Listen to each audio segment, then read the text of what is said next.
Welcome back, my menacing mutts, to another exciting episode of Cadaver Dogs. I'm Rob Pasercha. I'm Devin Shepard. And I'm David B. Jacobs. And we are Cadaver Dogs.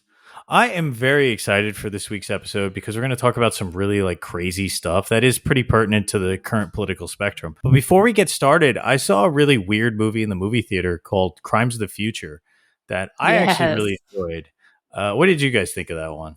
I really liked it, but I had the worst movie experience going to go see it.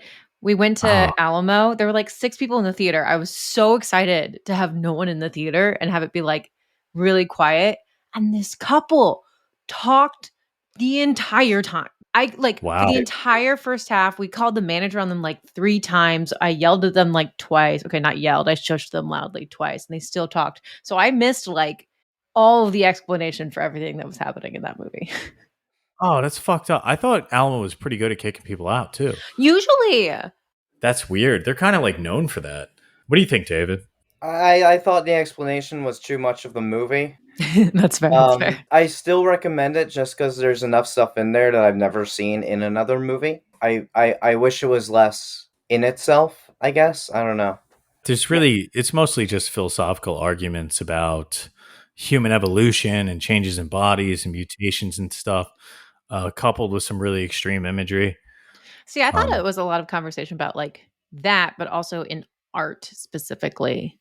We've talked about that a lot on this podcast, how pain and art are intertwined, how there's kind of a value to suffering. So it is pretty interesting. This is a very light spoiler because it happens 10 minutes into the movie.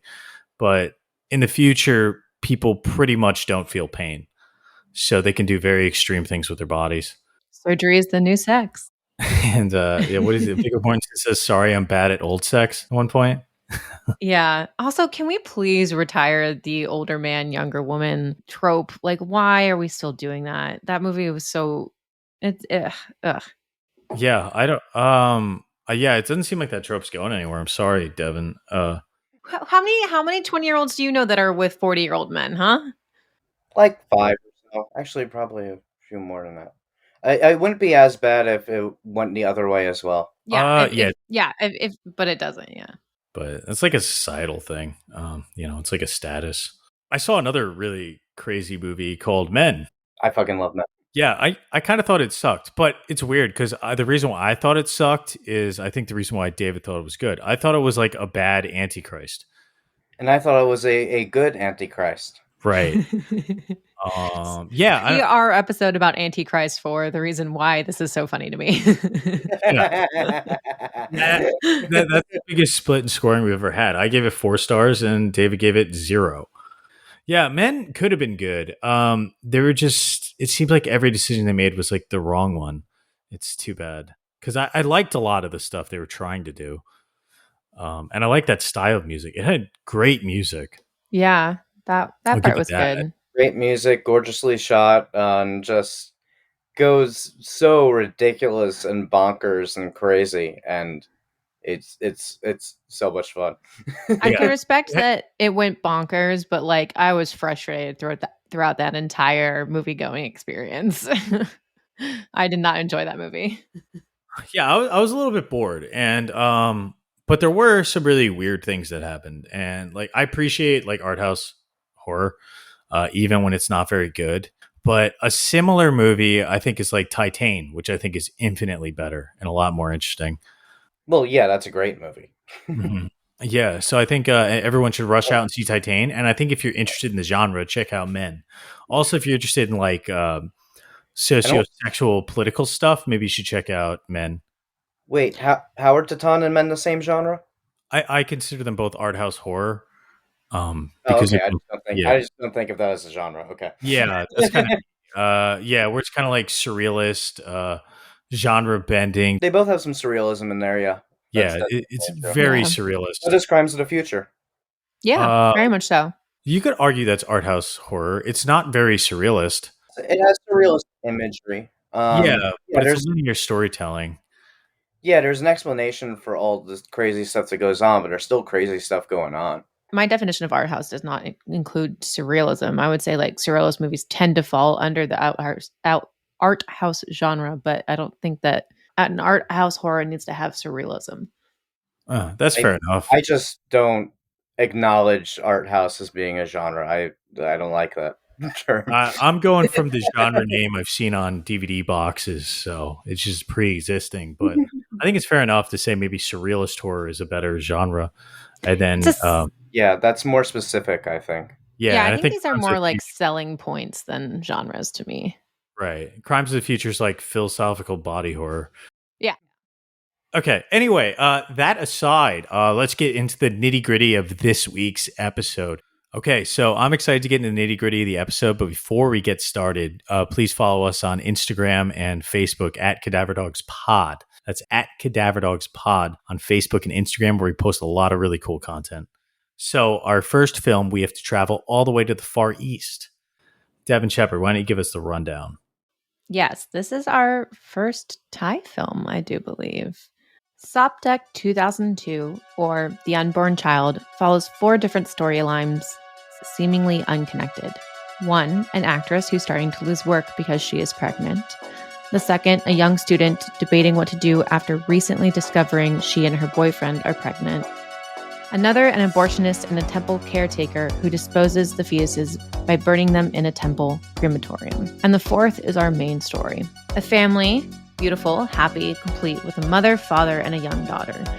Of course, this is a horror movie, so their shit is about to get fucked up. The young daughter begins to talk to a boy who no one else can see. Supernatural events occur, and the parents begin to suspect their daughter is not well. Things take a turn for the worse when the ghost boy starts to tell their daughter to, quote, join him, and the parents keep finding her on the ledges of buildings about to jump and join him, and I guess what is the afterlife? The other pregnant women have made their decision to go through with abortions. Both are then haunted by the same spirit that is threatening the family. It's becoming more powerful, eventually sending both these women to the hospital. At our climax, the father of the family wakes up at the temple. He hears screams. His wife and daughter are trapped inside the crematorium with the ghost. The father fights all his fears and pulls out his wife and daughter, only to realize that he's not holding his daughter, but a bloody fetus. And this is when everything comes together. You see, he was having an affair with the actress that we met at the beginning, and he persuaded her to get an abortion. The man, now terrified with what he's done, falls into a sea of animated, bloody fetuses who kill him. The film ends with the police arresting the abortionist who we met earlier, and she admits that she conducted 2002 abortions. This is based on a horrifying true story of the discovery of 2002 aborted fetuses in a Thai temple in 2010. This is The Unborn Child, or SOP DEK 2002, directed by Pajarnan, written by Pajarnan and Thalidomide Suti. We'll see if I got any of those names correct. I became aware that part of this movie is based on some ancient Thai mythology that's quite gruesome. Yeah, it was kind of really cool to do some research for this movie, because I admittedly don't know much about Thailand, and like I found this film through this lecture series that the Miskatonic Institute does. Do you guys know the Miskatonic Institute? I know that that's a reference to Reanimator. It is. It's really cool. They do like a series of lectures. I'm going to buy this for you guys for your next birthday, so spoiler. But they had one, it's mainly horror movies, and they had one about Thai spiritualism. And so I was like, oh, this is kind of fucking cool. And basically the lecture was about some of the spiritual mythology, and I'll get into it a little bit. And they mentioned this film. But like this film specifically touches on this this interesting mythology in the Thai culture called the Kuman Thong. Did you guys hear about any of this before this movie? So the Kuman Thong is like 2 dead babies together? It comes from this book. It's this really old book. It's this guy who fell in love or married this sorcerer's daughter. And then he like pissed off his father-in-law in some way. And so his father-in-law tells the daughter to poison her new husband. The guy discovers that his wife is trying to poison him, and in a rage cuts out his own unborn child from his wife's belly. Oh, damn. Yeah. And like literally, they describe it with like a bloody He has like a bloody fetus in his hand. So, cue what actually happens in the movie. He does this ritual, and then the ghost of the child actually does end up haunting him in some stories, and some like he's like a guardian. So there's like this Thai mythology that ghosts of these aborted children either haunt you or like come into a family to like warn them of something that's about to happen. And in Thai culture, they actually take fetuses, unborn Right. fetuses, and like decorate them up in gold, and like some people worship them, some people use them for certain ritualistic practices. It's really really interesting. So I heard about this. There was a guy who got caught with a few of them, right, on an airplane, Yeah. and he was trying to sell them for like tens of thousands of dollars a pop, and he got caught. Yeah, people buy them. Like these fetuses like mean something to certain Mm. people in Thai culture. They do say that this is black magic, so I think there is like, some people. I'm not saying like all of Thailand believes in this, obviously, but like I Mhm. think some people see this as a little bit like darker witchcraft, Mm. and shouldn't necessarily be compared to like the practicing Buddhists all around. Mhm. But yeah, I don't know. It's interesting. Yeah, I know that like mummification is like relatively mainstream in Thai Buddhist culture because when I went to Chiang Mai, more than one of the temples had mummified monks encased in glass all over the place. So that's pretty common. And in other East Asian countries, they have different types of mummification practices for the priests. That sounds cool. Yeah, I think the baby or fetus thing is different. All I'm pointing out is culturally, like mummification is a thing they do. I'm like really interested in mummification. It's like some creepy but like super scientific stuff that I just like would love to get into. Can I mummify your pets, please? I don't have any pets, but if I had a goldfish, I guess I would give it to you. Yes. Um, That's evil. there are some monks who used to try to mummify themselves alive. They would change their diet so that they would lose all fat and muscle on their body and basically like drain their organs of moisture until they eventually died. It would take What the years. fuck? Yeah, it's actually so difficult to do. I think less than 100 were successful, like all time, and like thousands have tried. I wish I remembered the name of it. I was watching a YouTube video on it a while ago. Maybe I'll post in the comments or something. Yeah, that'd be sick.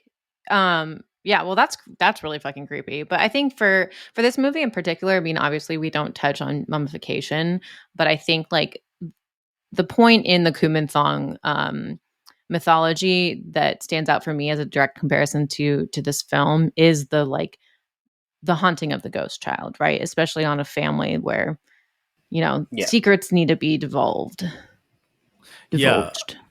yeah, it is kind of interesting that you could have this like a piece of flesh around for a long time that still has like a soul attached to it, in some way. Because I know like the myth of the mummy, basically all mummy movies are about this spirit coming into this body to do supernatural stuff.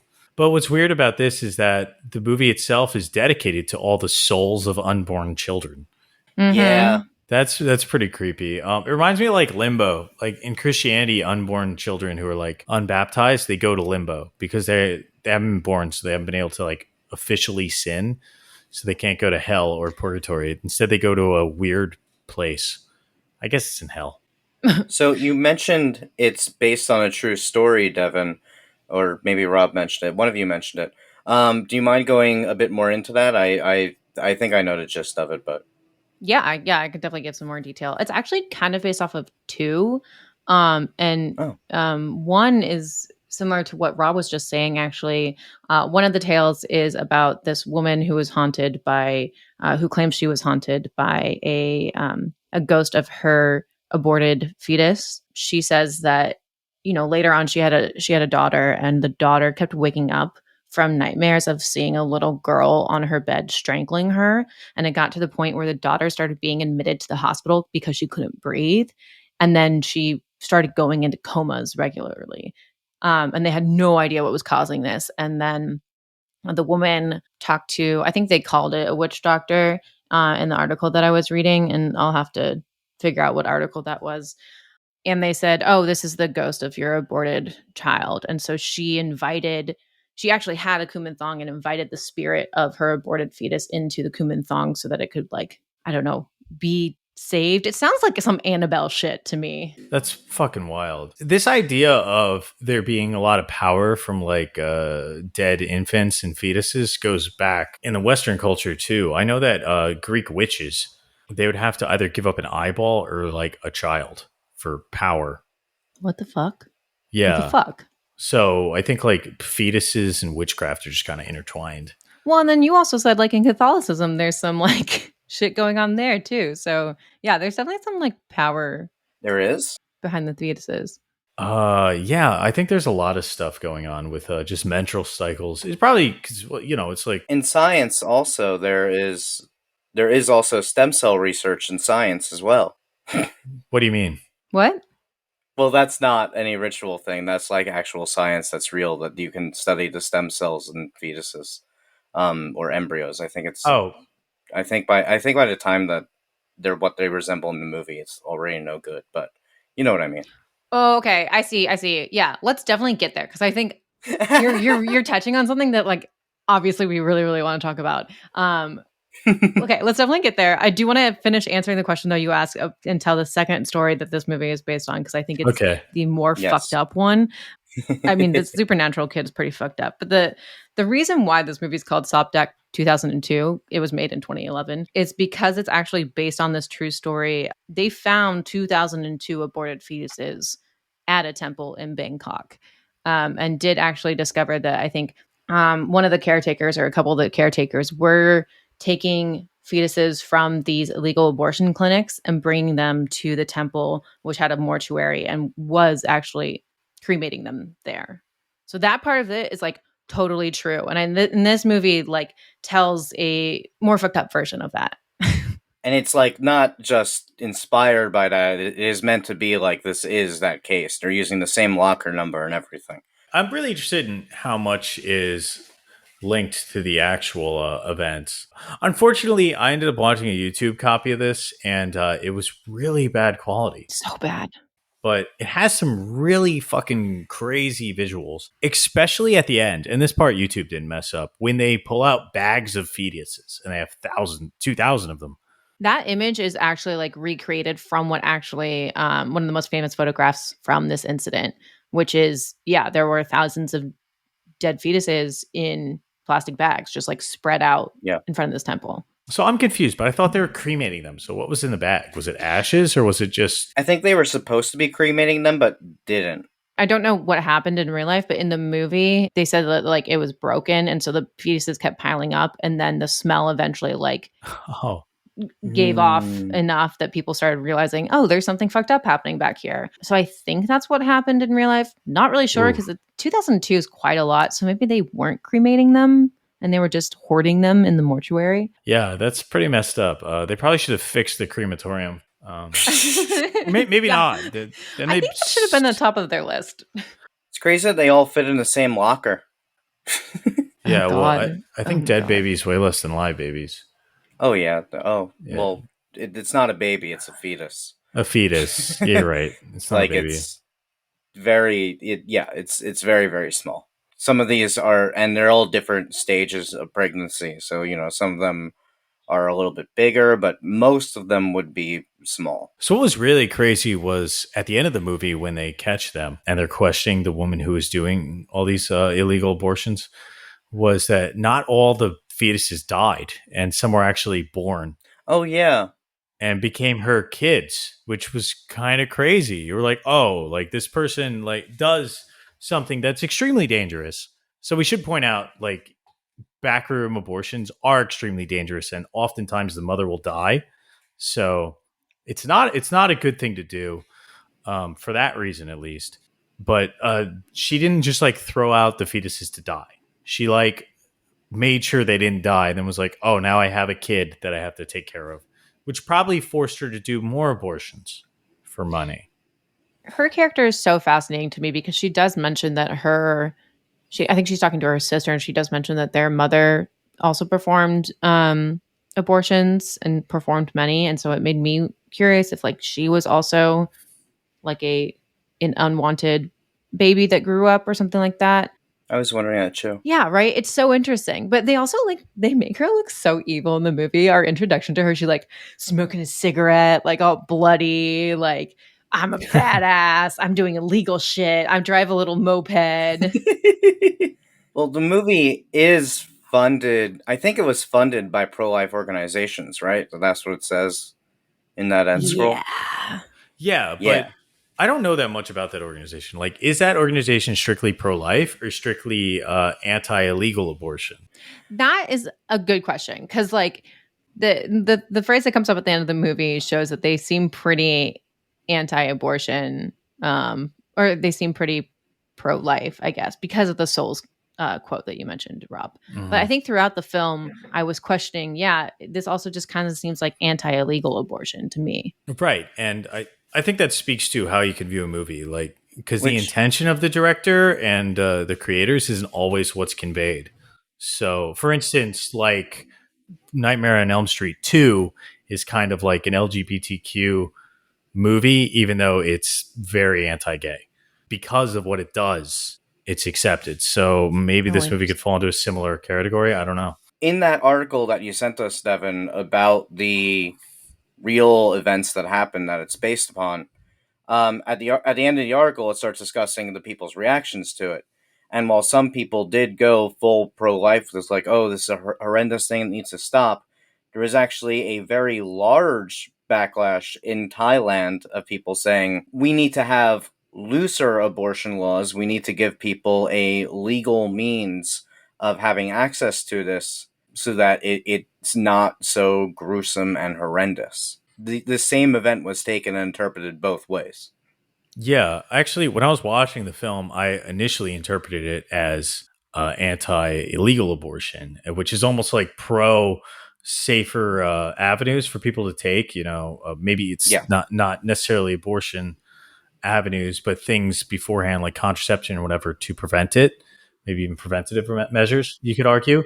Yeah, what do you mean by anti-illegal abortion? Because that everyone's anti-illegal abortion. No one wants backroom abortions to happen. But what does that mean? What does that mean when you say that? Well, I mean that's what it means. So I was saying it means that they might be pressing for better legitimate avenues of people to go with. And that's what I thought until the end when it kind of started just showing print of like propaganda. Like, here's our organization. This is for this reason. This is for that reason. I'm like, oh, okay. I mean, and also the ghost haunting aspect, I guess, is kind of hard to remedy. It's not so Yeah. much like the ghost isn't angry because it died in a painful way. It's angry because they didn't want it. So I don't know if it was a professional, if the spirit would feel any different. Yeah, it definitely has conflicting views. I agree of like pro-life, anti-illegal abortion.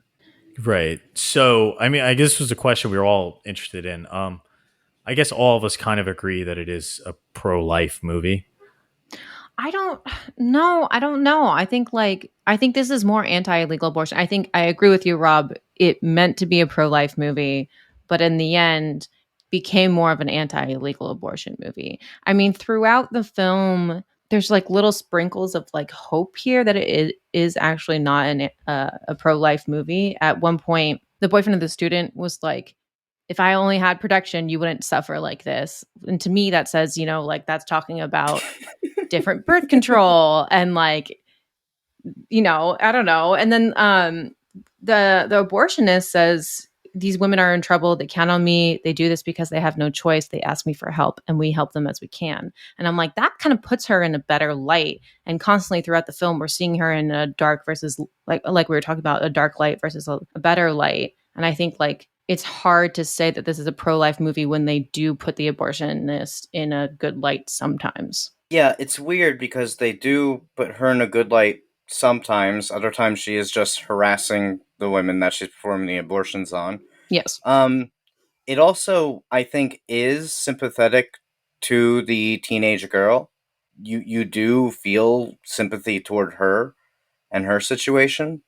I still think the movie's pro-life. I think it's just kind of sloppy in its execution.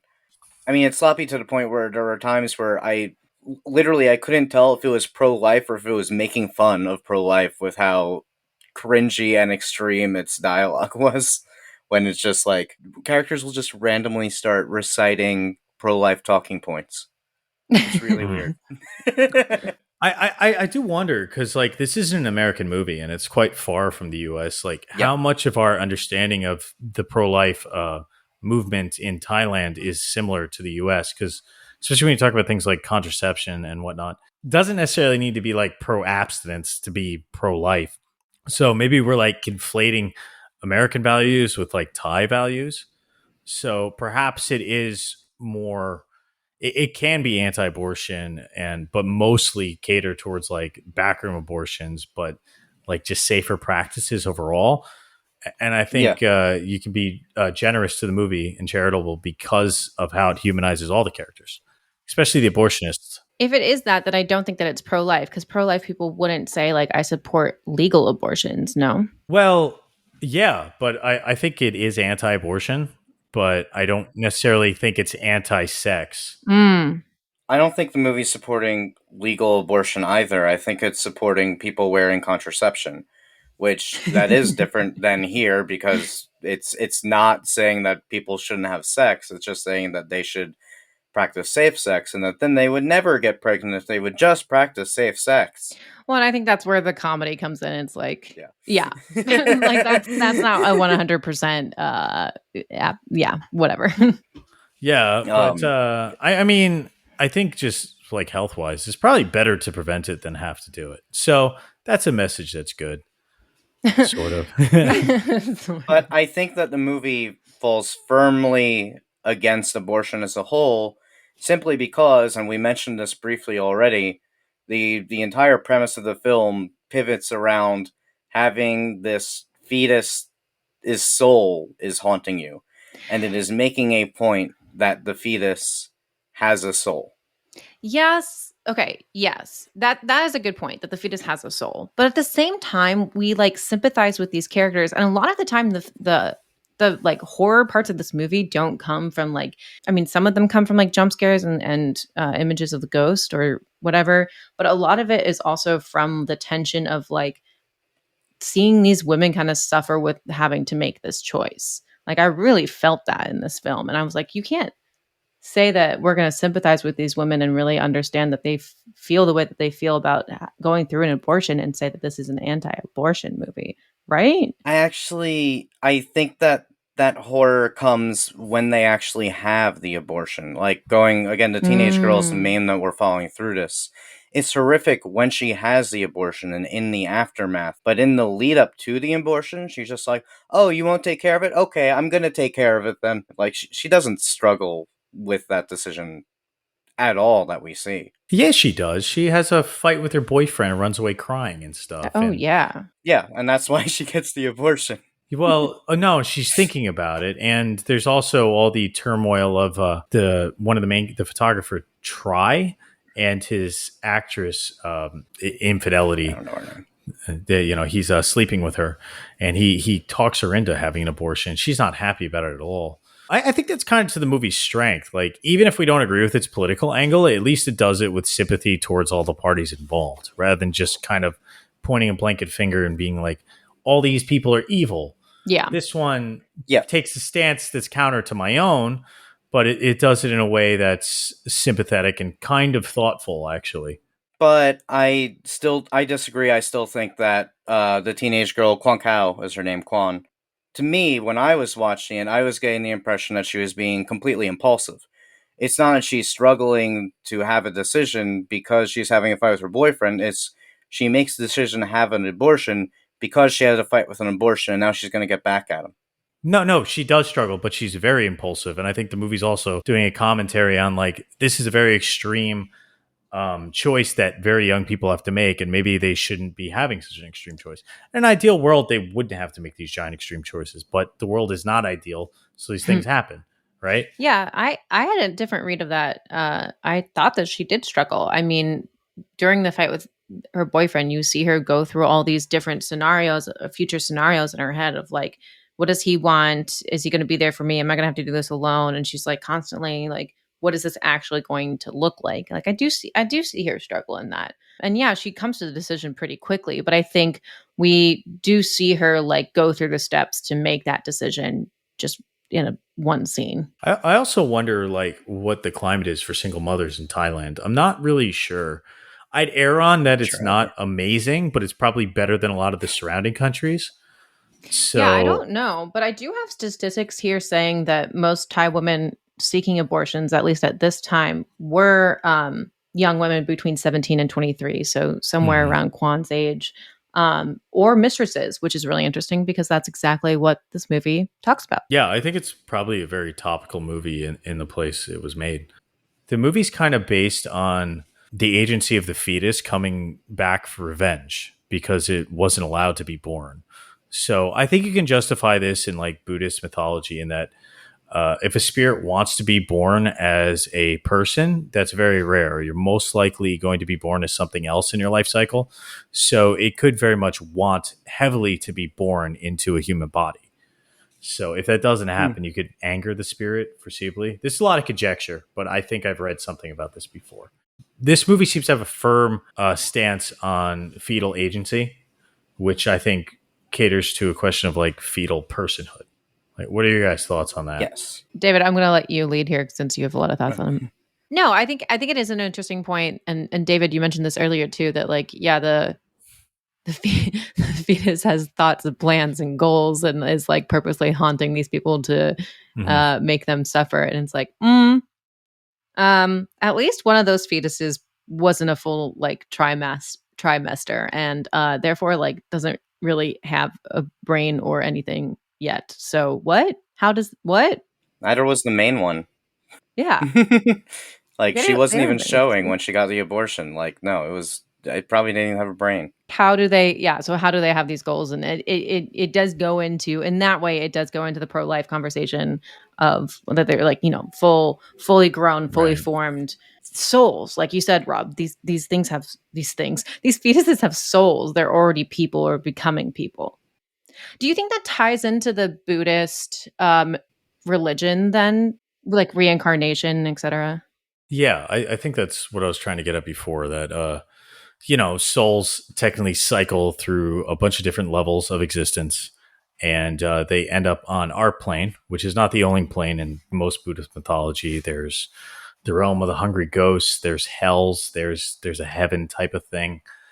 There's the realm of animals or whatever. But as you get into our realm, it's probably more likely that you'd be an ant or something than a person. That's why my wife, for instance, is always I see. telling me I can't step on a cockroach because it could have been my grandmother in a past life or my mother. In this, I do have to disagree with you, David, though. Just because you think that a fetus is a person doesn't mean you necessarily have to be pro life.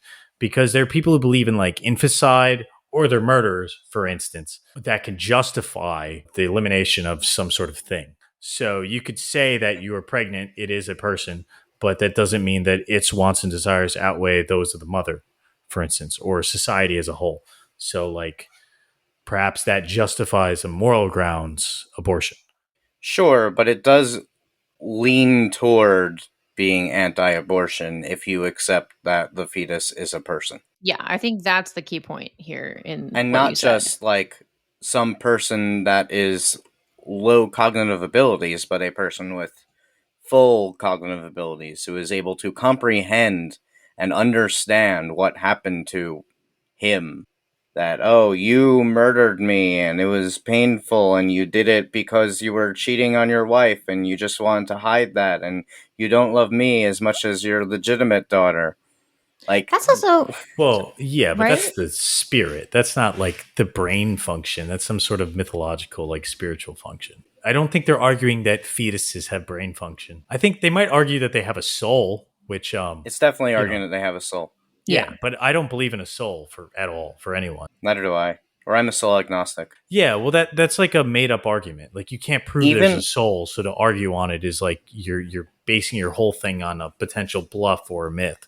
so, I hadn't considered this Buddhist religion angle though. Is it stated in Buddhism when the soul would enter the new body? Like, why would that have to happen as a fetus? Why wouldn't that happen at 8 months or at birth? or at 2 years? I bet you that probably varies greatly depending on the type of Buddhism, the branch, the individual practitioners.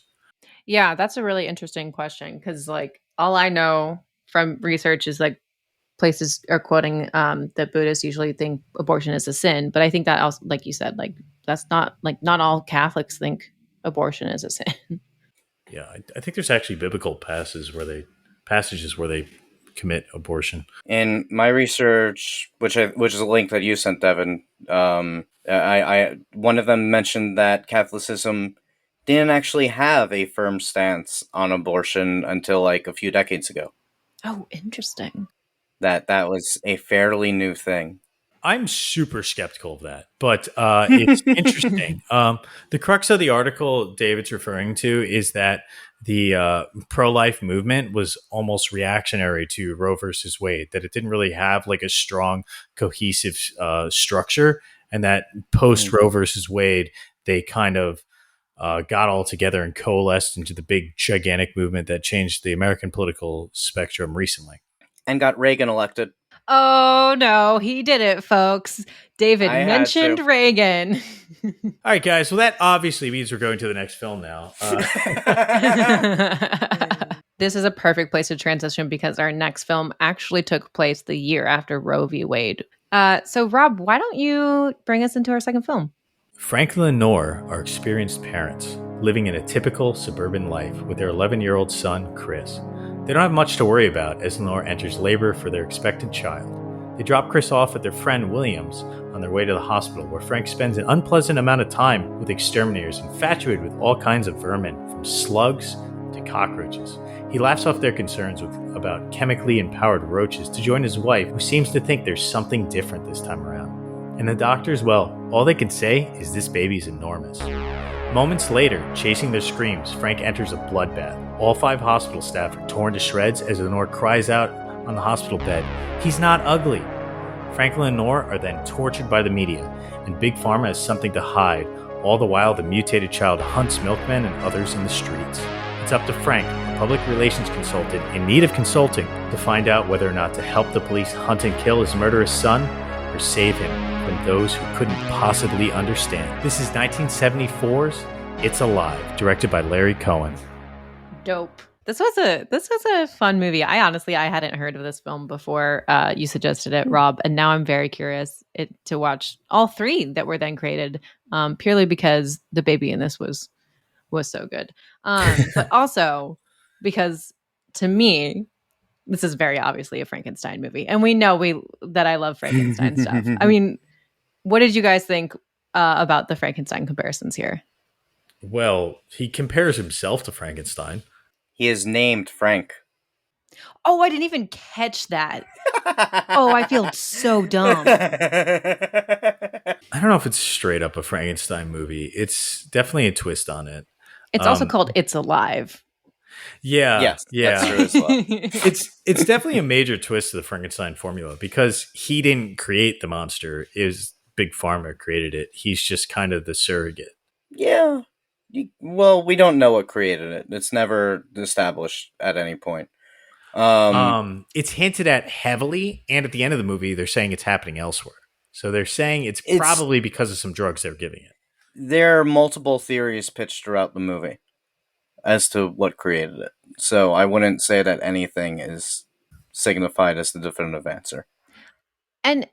But I think the main thing here, though, is like, yes, the deformities are the thing that is being questioned of what created those. But no matter what, he is still this baby's father. Like, he did create it with the mother. Frankenstein, the book and the movie adaptations are themselves about fatherhood, parenthood. And I'm sorry. Wait. Yes. Can I interrupt you? Thank you. It was written by an 18-year-old girl. So yes, it is actually about motherhood. Continue. The point he makes when he actually compares himself to Frankenstein, he's getting on that classic point that like, oh, I always thought that the monster was Frankenstein, but it turns out that Frankenstein was the scientist, and who is the real monster, blah, blah, blah. And I think that the end of the film, I mean, in both movies, it's a mob is after this creation. Mm-hmm. The creator seems to be on the side of the mob, is like, yes, we need to destroy this thing, it's evil. But then at the end of It's Alive, he kind of comes around, and I don't remember if this actually happens in Frankenstein or not, but he actually comes around and recognizes the humanity of the monster baby and tries to defend it, but it is still killed by the mob that can only see it as a monster. So I think it's absolutely a Frankenstein movie. That's really interesting. I didn't see how the storylines actually do correlate. And I think in some Frankenstein movies, the creator does turn around. And in the book, actually, originally, he thinks the creation is beautiful, Dr. Frankenstein. But yeah, I think you're so right. It does follow exactly the same themes as typical Frankenstein adaptations do. And I know Devin will tell us about how Frankenstein was also written in the aftermath of Mary Shelley's miscarriage. Yeah, that's why I had to jump in and be like, actually, it's about motherhood. Yeah, I mean, I was saying it. Thank you. Yeah, if you haven't seen my movie about exactly this topic, go check out A Nightmare Wakes on Shudder now. No, but yeah, that's exactly right, David. Do check out A Nightmare Wakes on Shudder. So why does Frankenstein relate to a miscarriage? How does it play off of that? The original story? Yeah. It is a lot about, it's about creation. Just like how in the story, the themes are more so God and his creations and man trying to like become the power of God. It does talk a lot about like a woman does technically have that power. And it is about, creating life. And Mary was haunted by the life that was creating inside of her. And it's that question of like how us as parents, when kids, I'm not a parent, I don't know why I said us as parents, but you know what I mean. When a child is born, it's to a certain point you lose control over the power of what happens with that child, I think. And there's the question of like, is it monster? Is it the beautiful baby that I would have had? I don't know. Does that reach like a little bit of what you wanted to talk about? Yeah, I think it does, and it also relates like very heavily to this movie because they're both about the creation of a monster through technology, I would argue, but one's very accidental and one is not accidental at all. One of the biggest critiques of this film is of like technology and how far we're going and how we're manipulating our own genome. For instance, when he's in the waiting room before Lenore gives birth, he's talking to a bunch of exterminators about vermin and how the chemicals they're using are making them like supercharged. And he's like, God, you just have gross professions. Lo and behold, he's a public relations professor, consultant, which is pretty gross in itself. Yeah. And then there's a whole scene devoted to one of the heads of the hospital telling the police commissioner that he doesn't want the body of the creature to get out because it's very likely that they created it through their drugs. Which is really interesting considering what was happening at the time. Can I go into a little more history? Oh, you should definitely tell us about thalidomide. Okay, thank you for pronouncing it because I was gonna fuck that up. But yeah, I'm Miss History Gal today. You're welcome. During the 1960s, essentially this sleeping pill called, what was it, Rob? Thalidomide.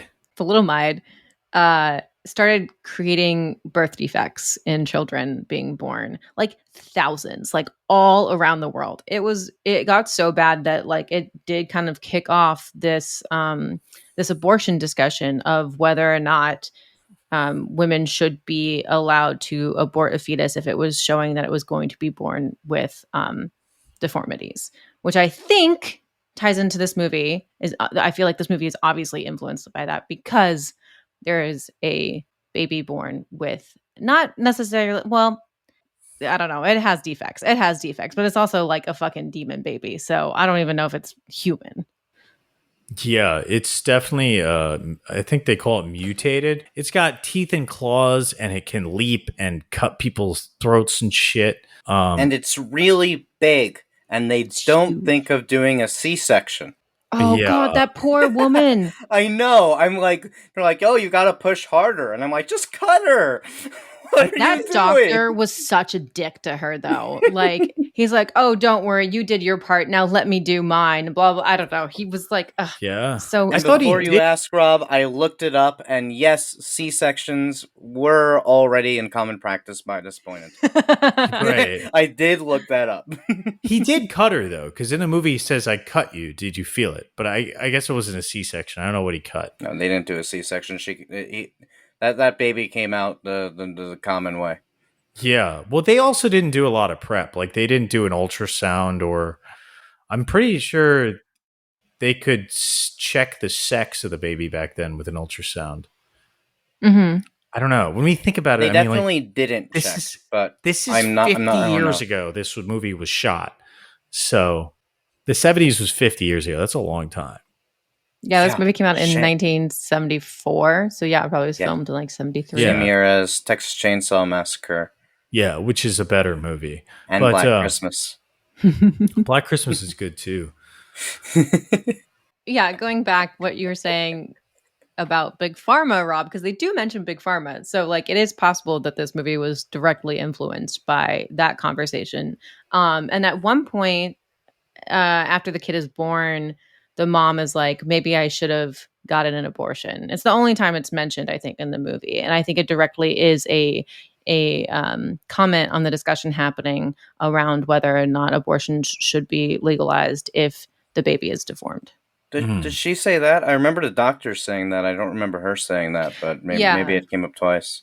She says it, and then she was like, "Are you going to feel trapped?" She's like debating whether or not the dad is like comfortable with this. We kind of get the sense throughout that like maybe he wasn't necessarily on board with the baby at some point, and obviously is not afterwards.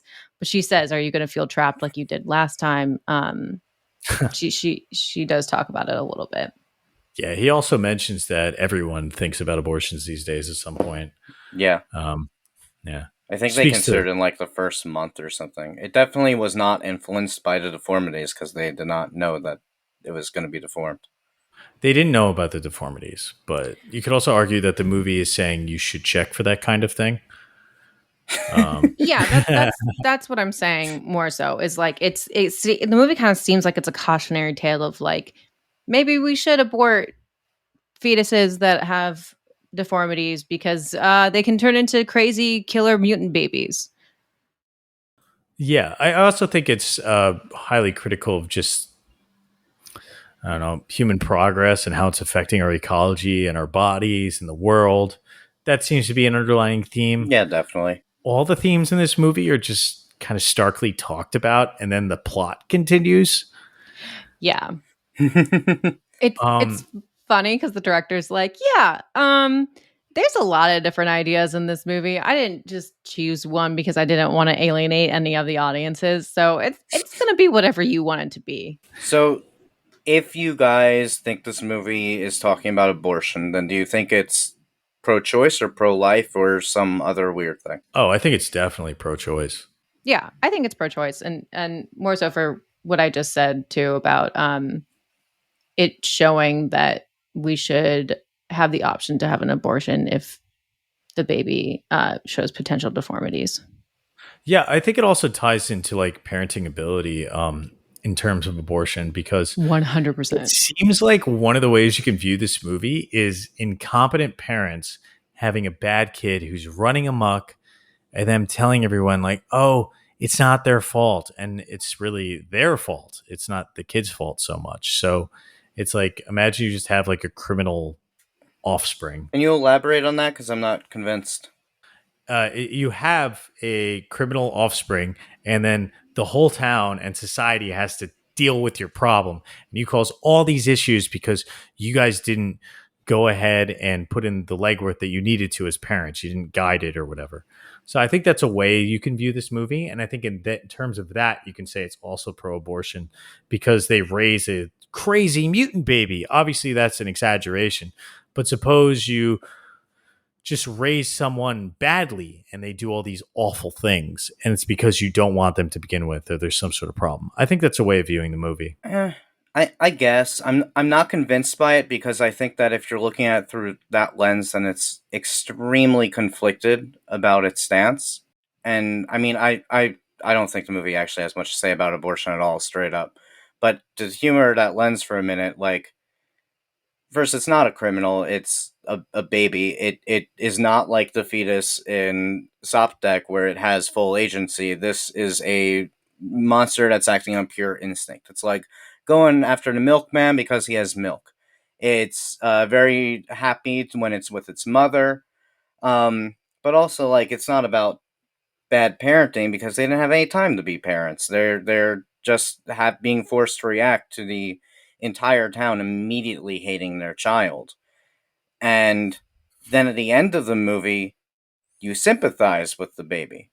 So I don't know if the movie is actually saying they should have aborted or killed it. I feel like at the end of the movie, it actually reverses that stance and says, oh no, we should not kill this baby. We should learn to nurture it and help it lead a better life and give it as good a life as is possible for it to lead. Well, because what else is the other option there? That we're going to murder this baby? And then, like, I think the movie is at least anti-baby murdering. It is, because that's also, like, it's not a fetus. It's a baby. Right. It was not aborted. Like if you're going to have the baby, then you're going to have to take care of it. You're going to have to love it. You're going to have to be the parent. Yeah. Yeah, that part I agree with. But I think there's still, like, the debate of what Rob was saying, too, of, like, yeah, I don't believe this guy wanted this baby, though. I agree that it's not really an abortion film. I think it touches on it, but I feel like this is more of a, like, parenting film more so than anything else, of, like, what it is to be a parent. And I agree completely. That seeing that, like, obviously through the Frankenstein correlation as well. Yeah, but I think the two are totally interrelated about whether or not you should abort something you're not ready for and you're not prepared to handle, because they're obviously not prepared to handle this child of chaos, and it causes so much chaos they have to kill it because it kills like 7-8 people in the movie. So I think, if you put some of the details aside and you just take the story for as it is, you can say it's an allegory for people who don't have the discipline or the know-how to take care of their children. Let them run amok. They still have some sort of parental feelings, but they don't handle it in the correct way, and that brings down society as a whole. That part I do agree with, but I think just right there, the debate is not whether or not to abort this baby. It is whether or not to have the child in the first place. And I think that to me is like that this movie isn't about abortion because of that's the question. But yeah, I agree with what you're saying, though, Rob. I don't agree with what you're saying, Rob, because I think that for the movie to be having that conversation, the parents would have needed to know child. It would have had to be like, even if they didn't know it was going to be a literal monster killing people, if they just knew it was going to have some deformities and then chose to have the child anyway, that would give them that agency. But because they don't have that agency, because they're not aware of that there will be any consequences, they think the baby is going to come out and be just like every other baby. Like, it's just not engaging with that conversation, therefore. Yeah, and that's what I'm saying, is that there is no debate of whether or not we should abort this baby. That's not the debate that's happening in the film. Yeah. I also think they're almost clearly negligent because they really take no time to take care of their other son during this entire time period. And he almost gets himself killed, potentially, because he doesn't know what's going on. And they make no effort to, like, reach out to him. In fact, it's all Frank making all these mistakes because he didn't really want to have the kid to begin with. So, I mean, I don't know. I'm not sold on him not wanting to have the kid, but let's go on. Well, Lenore talks about him feeling trapped or whatnot, and he mentions himself, even though he was considering abortion. So I think abortion is absolutely a theme. You could argue it's not the main theme. I think the main, there's like 15 themes in this movie, but one of the main critiques is, I think, pharma and parenting. But abortion, I think is inherently hand in hand with parenting, especially if you're going to just mention it. And they mention it more than once. Yeah, I think it does comment on abortion, but I wouldn't say that this is like the movie is an abortion movie. Like, it's not about abortion to me. Yeah, I don't think it has any more to say about abortion than it does about miscarriage, which you can absolutely make the argument that it has to do with miscarriage as well. That would be more metaphorical, that instead of their child literally dying, it just comes out and is a monster. It is not human. And you see the parents split and have polar reactions to this, where the father wants to distance himself from it. He says, that's not even my child. I'm not related to that thing. and the mother just wants the child to still be there. She's kind of in denial about it. It's commenting on miscarriage just as much as it's commenting on abortion, if not a little bit more, I think. Mhm. I disagree because I don't think they mention miscarriage enough, but it definitely has to deal with like complications of pregnancy, and I think that's Yeah. really what it's Yeah. about. So abortion is one of the discussions you have with that. It is kind of about, because it's really about the grief, this grief of the child, who the child isn't dead, but it comes out with abnormalities, and it's about the grief of dealing with that and having to come to terms with it, and the parents coming to terms with it in very, very different ways. I mean, there's one point where the father literally, toward the end, he's snapping at his wife, and he says, "Look at what your baby did to my son," after the monster baby attacks Chris. And it's just this difference where he doesn't use R at any point. He refers Yeah. to the monster baby as hers and the son as his. Right. But I think that's to my point that a lot of it's about like parental responsibility and how they need to be responsible enough to not have kids if they can't take care of them. Because everyone who really gets injured in this movie is not inside the family. Like the family unit kind of is maintained, but everyone else gets fucking eaten. But I think everyone else is portrayed as more villainous because they essentially become a lynch mob after a fucking baby. Yeah, it's also a baby who Yeah. killed 5 people within seconds of being alive. So I mean, like, Yeah, and they're a lynch mob. just let it roam free while it just murders failed actresses and milkmen. By the way, this movie takes place in LA, right? Oh, this is such an LA movie. Yeah. Okay, that's what I thought. I didn't want to mention that in my intro because my geography is terrible and I've been in LA for like a week ever. But I think that the movie is very sympathetic toward the parents, is what I was trying to say. That it wants you to understand them, especially the father, and sympathize with especially his plight. That it is about parenting basically in the face of grief. Kind of ties back to Hereditary and Pet Sematary in that way. But I actually don't think it's super sympathetic. I think it humanizes them, but I think they're both relatively like weak characters, not weak characters, weak people, and not like people you should idolize because she's more or less like a little nutty and he's kind of a dick. So, Yeah. and they don't handle the situation very well, like at all. You can't sympathize with people who aren't perfect? Well, Like, I don't no, think it they're portrays. clearly flawed characters. That doesn't mean that we can't be sympathetic toward them. I can be sympathetic to them, but I can also be critical of them. And I think at the end of Yeah. the day, I'm more critical than sympathetic of these characters because he doesn't really take care of his son properly or his wife. And when he finally decides to eliminate the threat, which he should do, he can't even follow through with it. And he gets an additional cop killed. So Well, he'd be a don't- much worse father if he literally killed his son.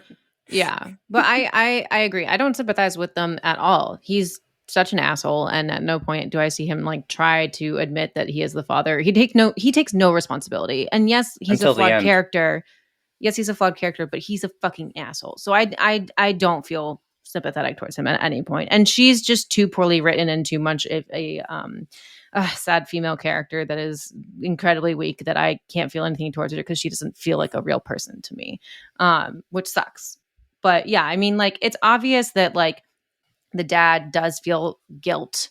He's being a dick because he is suffering from this guilt that he has of being a father of something so terrible and not being able to do anything about it, which I think is why he like wants to go off and kill it himself, because he needs to take responsibility, but he fucking doesn't.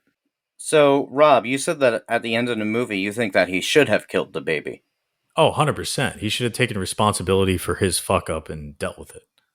I think you should be able to compare these two. If you have a rabid dog that bites people, it's your responsibility to put it down. If you have a delinquent child, it's your responsibility to discipline them. That's why I see the comparison to delinquency. And he doesn't take responsibility for it. In fact, he makes things worse. By not accepting the kid and then trying to accept the kid at the end, he should have either immediately accepted the kid and taken precautions to contain it, which, I mean, honestly, the cops are wrong for killing it too, because in the reality of the film, having a mutant baby, you should put it in a cage and study it because it's fucked up and it can happen again, which does happen. Wow, that is more crazy, man. That's more evil What? than No, killing the they should baby. definitely study the insane monster, right? Shouldn't they figure out what That's caused it, what's wrong torture. with it? That's cruelty. I They mean, don't. Devin, what are You don't you? have to be cruel to study it. no, you should study, but don't lock it up in a cage. Also, like this is still a human baby. At no point, I don't agree. I don't agree that they should kill it because at no point do we entertain the idea of what happens if we treat this baby like a fucking baby and not a monster. Like you never see them consider the other option. The only option they ever say is like, let's kill it. But they don't ever like Exactly. try to connect with the baby until the end of like seeing that the baby is actually still a baby, wants his mom, wants milk, wants his dad, like wants to be part of this family, wants his brother. Like it is human. And there is Yeah. that Yes. like human instinct in it. But most of its victims are completely harmless people. Like they're either the milkman or a nurse. They're not people who are trying to injure it. So maybe we should try to teach it some love. Yeah, I don't know. If you have a actually- rabid dog, like you should put it down or put it in get it quarantined. It doesn't. You don't have to put the baby in a cage, but you have to make sure it's isolated. Can't kill people. The one time that the idea is actually entertained is by the mom, by Lenore. She actually does want to treat the baby as a baby and takes it in. And during that time, when she is taking care of him, he doesn't kill anyone. He doesn't attack point. her. He doesn't even attack his father. He actually does become docile. And it's only when Frank finds it and tries to kill it that it starts lashing out again. Yeah, because all it's known is fucking hate. All it's known is hate. What else is it supposed to do? When we show it love, maybe it can learn love. This is a lot of the conversation too about not prisons, but you know, that debate of like what should we be doing for rehabilitation of people who have committed crimes, you know? Like I think that falls into like this conversation also. That's a big conversation though. That's a very big different conversation. Let's not get into it. I mean, there's so many opinions. That's not totally different because I think a lot of this is about discipline. But yeah, I mean, at the end of the day, in the reality of the movie, you have this super dangerous creature. So you need to take precautions to make sure that even if you love it, maybe it just gets angry and kills somebody because it can kill them so easily. You can't just have the thing in regular human society. Maybe you could like declaw it or something. I don't know. They definitely need to declaw it. Man, You those could claws declaw are it. intense. They are, yeah. I don't know. What do you guys think of the special effects of the creature? I think it looks pretty bad. It's pretty rough. I kind of liked it. It looked really freaky and dope at the same time. We should mention that it is Rick Baker who designed the creature. My guy. Mm. Early Rick Baker, pre-American Werewolf by like 6 years. Yeah, this movie's old. It felt like a little more modern than I had expected. So, what do you guys think of the male perspectives in both of these movies? Now that we're winding down this conversation, it seems like very much so. It's Alive, I'd argue, is male centric in the point of view, which is fine. That's the type of movie it is. SOP DEK is a little bit more mixed. I don't even know if there's quite a central main character for that one.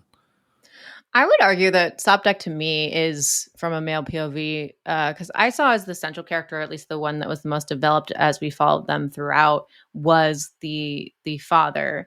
And because, you know, he is the one that gets a resolution at the end when he falls into that. We did not talk about the bloody fetus pit that he falls into. Holy crap. But yeah, I think throughout we're like, following him and his guilt. Of course, we don't know it yet, but his guilt of having pushed this woman into doing an abortion. Yeah, I agree. Even like, there's that moment in the beginning when his daughter asks both parents, like, "Oh, can I have a sibling, a baby brother or sister?" And the dad is like, "No, we're not ready for that." And we literally never hear what the mom thinks. Yeah, we literally do not get her opinion. We don't get anything from her. I don't know anything about this woman. I'm like, you're in She's so a much of teacher. the movie. She's a teacher and she's very nice. She's like sympathetic for the other teenage girls and tries to help them out and all that. With the actress also, We get that the dad very much wants her to abort because he doesn't want his affair to be exposed. Again, we don't actually get her opinion on it. We know that she listens to him, but we don't actually know why. Yeah. Um, Uh, with the teenage girl with Quan, also, when Quan is deciding to have an abortion, we don't have any scenes that are just focused on her deciding this. It's all from her boyfriend's perspective, as he's like, "Oh no, is she going to get an abortion? I have to stop her from getting an abortion."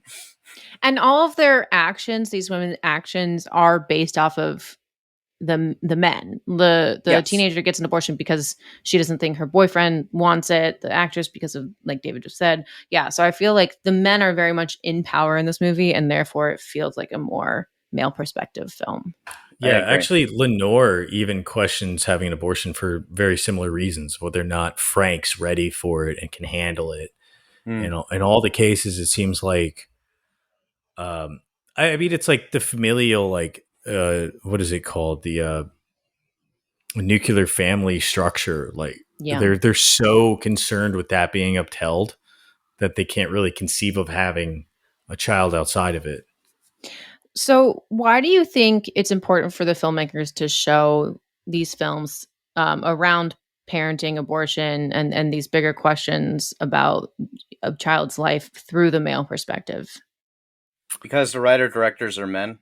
They're written and Maybe. directed by men. The men can't conceive of the woman's notion, especially in SOP Dek. I mean, it's alive at least. Like, I don't think it's about abortion. I think it's about parenting. So that one can kind of apply to both sexes. But in SOP Dek, it's just straight up like, no, he just didn't think about women. I mean, I don't think Sopdek didn't think about women. I think it tries to be very sympathetic towards them. Whether or not it did a good job is up for debate, I guess. It's alive. I think, like we said earlier, is a Frankenstein story. So Frank is a relation of all fathers to Frankenstein. And what would you do if your kid was born as the monster? How would you Yeah. handle it? Frank handles it pretty poorly. Um, yeah, I Sopdek. I don't know. I was confused at who the main character even was. Yeah, that's fair because it is an ensemble piece. I agree with your guys' interpretation of It's Alive. It is a Frankenstein adaptation in a sense, so therefore the male perspective makes sense. For me, I mean, for Sopdek, it's interesting to have a propaganda film. This is a propaganda film. Yeah. About anti-abortion, pro-life choices aimed at men. To me, that's really interesting. And what I got from this movie is that, like, they're putting the men in power. And I don't know enough about Thai culture to, like, know what the gender dynamics are there, but it seems like the movie is saying that the men kind of have control of whether or not someone should get an abortion, and that's why they're targeting it towards men. Like, why That's wouldn't you interesting. target towards women who are Hmm. supposed to be the ones making these decisions? Well, if anything, I Well, think that SOP Dek maybe even portrays the women as the villains. I mean, the one woman who Mhm. does have some agency in the movie is the abortionist. Yeah, it does. She has agency, but she's kind of the villain in a sense. Yeah. She's the one doing the what they describe as murders. I wouldn't describe it as murder, but that's how the movie would. I disagree. I think it actually does a pretty good job at hitting a lot of the different notes. For instance, we see how it affects the woman of an affair who's not pregnant and the mistress is pregnant. We see the mistress's reaction. We see the abortionist. We see the abortionist's helper. We see the teenage girl's friend, the teenage girl's boyfriend who actually doesn't want her to get an abortion, but inadvertently causes it with his juvenile response to, you're Mhm. pregnant? What the fuck? It's like 16. Like, of course the kid's going to react terribly. Yeah, I agree with that because, like, my first notes when I first started the film, I was like, I'm so excited that they're setting up all these women and we get to see all these different perspective of abortion. But then it doesn't go anywhere. It doesn't get resolved. We don't spend more time with them. Yeah. It felt more like a male perspective, and I didn't relate as much as I wanted to the female characters as a female viewer. And I was like, oh, They had a chance. I was excited. I totally agree, Rob, that they set up these people, but I think they just they didn't follow through there. And in that sense, yes, it's an ensemble movie, but it doesn't feel that way because I don't get the resolution. They kind of just all get tortured. Everyone gets tortured, but at least there's a resolution for the main family.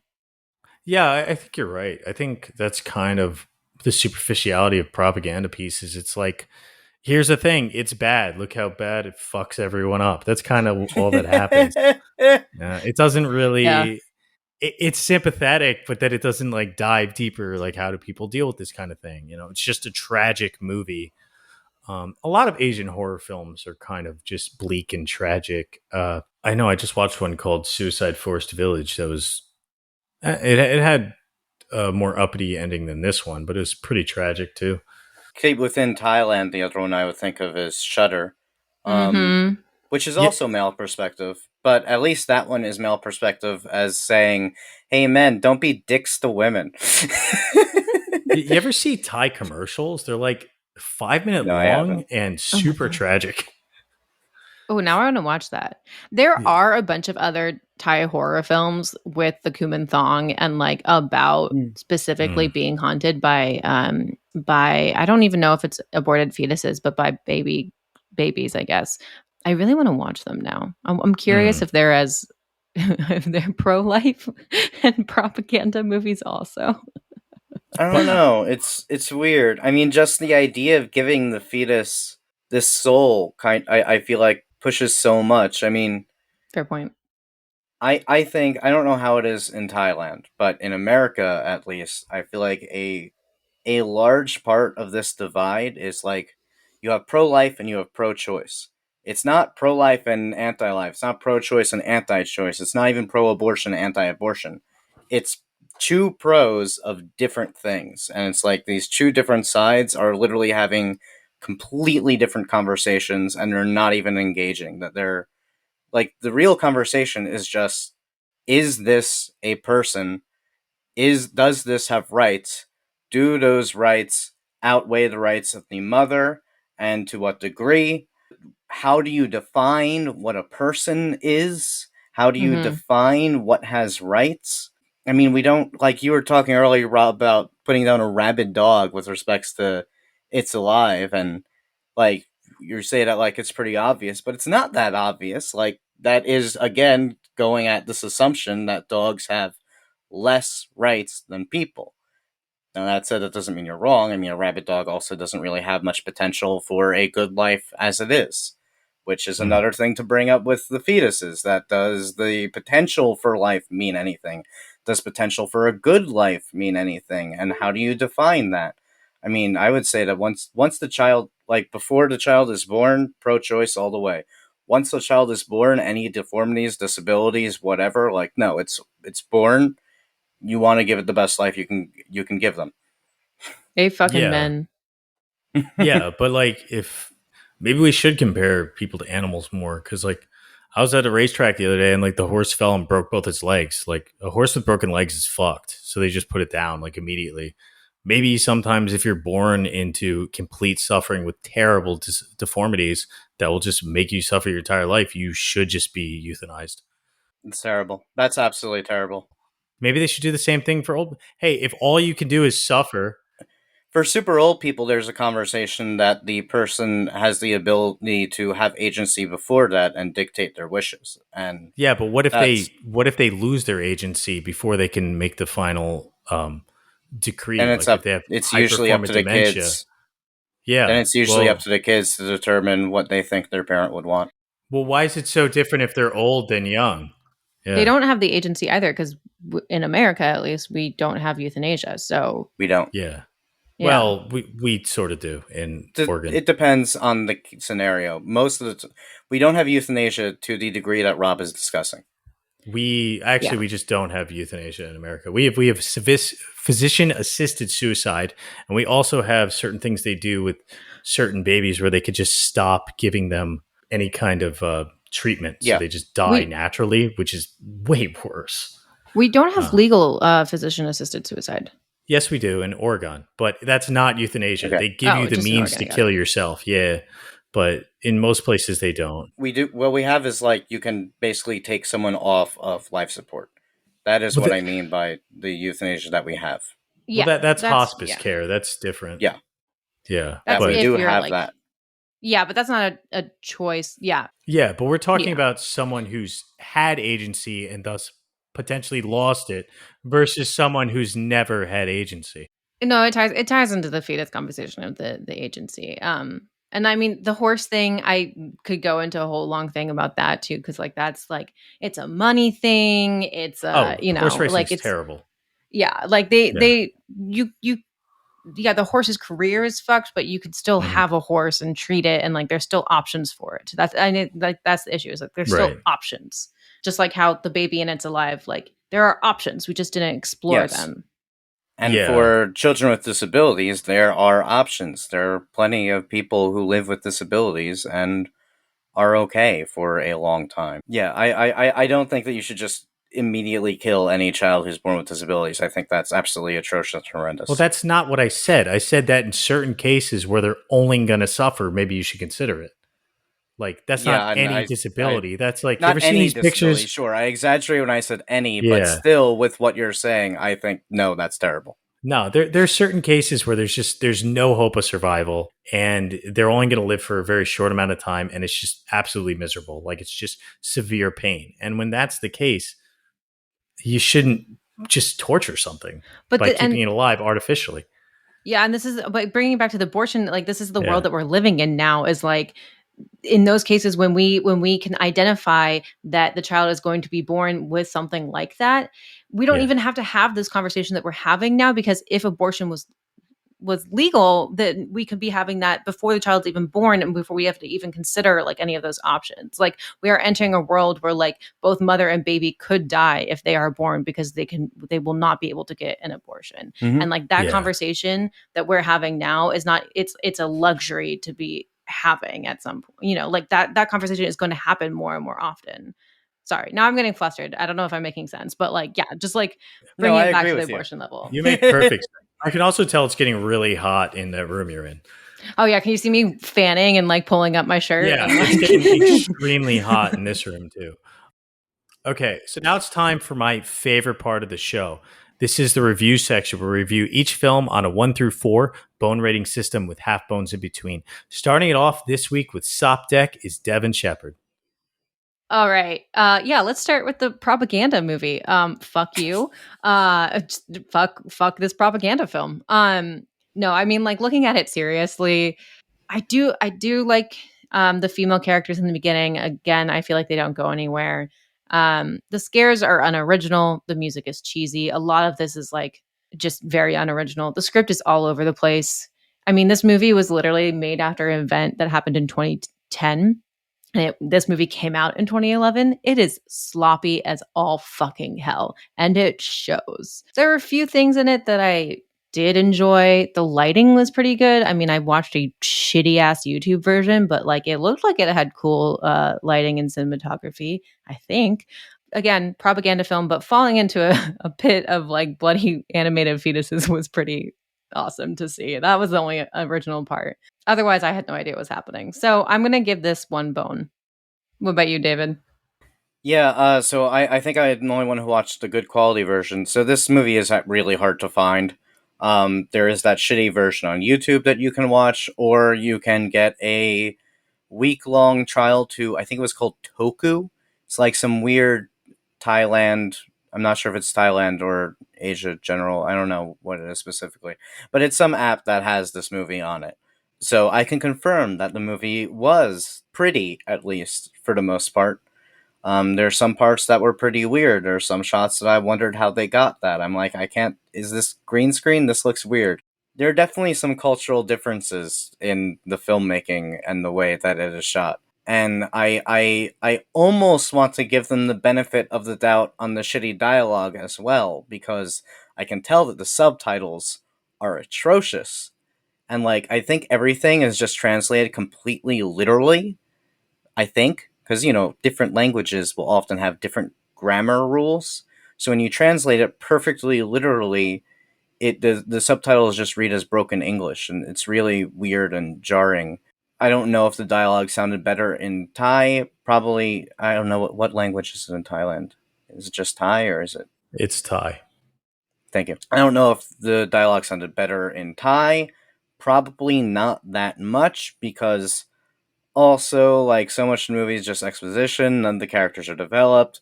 The script is all over the place, and there's no sense of structure or pacing whatsoever. Like it's if you ever wanted to watch a really poorly made propaganda pro-life film, then this is the movie for you. That's not what I wanted to watch. So I'm also gonna give it one bone. So I didn't hate it as much as you, I guess, but yeah, I my biggest gripe with it, I don't mind it being a propaganda movie. Some propaganda movies are good. It's just a little boring, and it takes a while for the scares to really start. Although the ending has some pretty good payoff, but then it's kind of dampered by the political overtones. 1.5 bones. It's there's some characters I liked and some parts I liked. Like the abortionist, I thought was an interesting character. How she was like kind of nasty, but then also kind of sympathetic, which I think is realistic. I've met a lot of people like that. Um, yeah, 1.5. Is this the first time that we all gave a movie negative review? Oh man, maybe that was like the closest review I think we've ever given.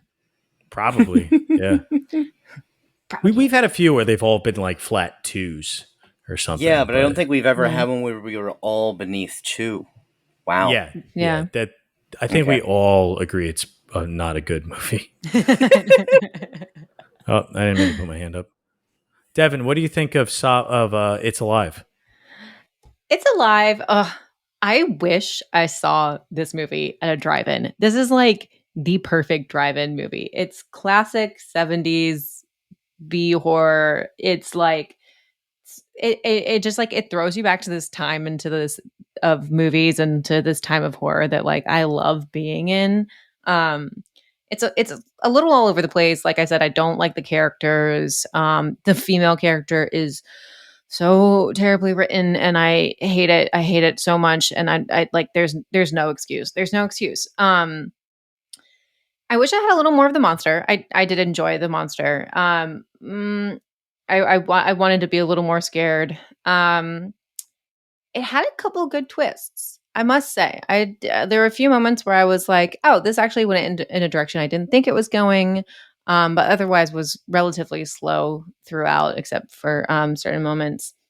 It was a worse Omen, but it did remind me a lot of The Omen. I mean, the scene at the end was The Omen, and it had a really awesome score. And some really good acting from a few of the leads, despite a like weird script. So I'm going to give this two bones. So Rob, you suggested this movie, so I'm very curious what your thoughts were. Okay, so I did suggest this movie. That doesn't mean I actually like it. This movie's really boring. I swear I'd seen part of it when I was a little kid when he kills all the people in the medical room, and I remembered it being way more interesting. But I don't know. The beginning's kind of cool, and the ending's kind of cool. I don't particularly like any of the characters. The dialogue's pretty like stilted and on the nose. It also gets 1.5 bone. I think it's kind of bad. I also Damn. get so annoyed with movies where like they don't show the monster kill people. And this one's annoying because they show you the monster right in the beginning, but then you don't get to see it kill anyone. I'm like, there's no suspense if I already know what it is. You got to hold off on the reveal of the creature first. Bad movie.